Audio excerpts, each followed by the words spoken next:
This is Americana Cove, a 55 and over waterfront community in North St. Petersburg. It's also where Pinellas County placed a voting location during this month's city council elections. And it's where a local attorney who believes passionately in voting rights said he was denied the opportunity to observe the election.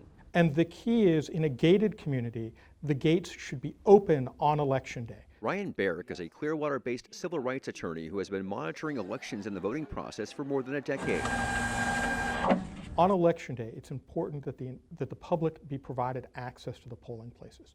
And that means the ability to go and, outside of the protected zone, observe what's going on. And that includes pamphleting and handing information to voters about candidates and just watching the process. The Pinellas County Supervisor of Elections says the security guard at Americana Cove was completely within his rights to deny Barrick access to the polling location, saying that Barrick did not explicitly say that he was there to solicit the election. One local county that does not place polling locations in gated communities is Hillsborough County. Craig Latimer is the Hillsborough County Supervisor of Elections. We don't have any gated communities, that might have 2,000 people in them that it would be good for us to do that. But Latimer is the exception in the Tampa Bay area.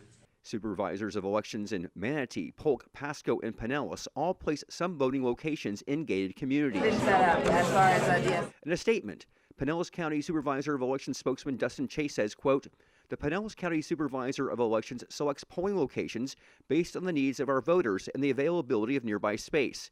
We currently have all the polling locations we need." The Florida legislature recently addressed private businesses that blocked access for election solicitors within the prescribed distance. If we've got a business that we're using as a polling site on election day, they cannot restrict soliciting outside the 150 feet.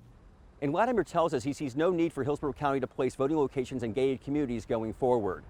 In St. Petersburg, Mitch Perry, Spectrum Bay News 9.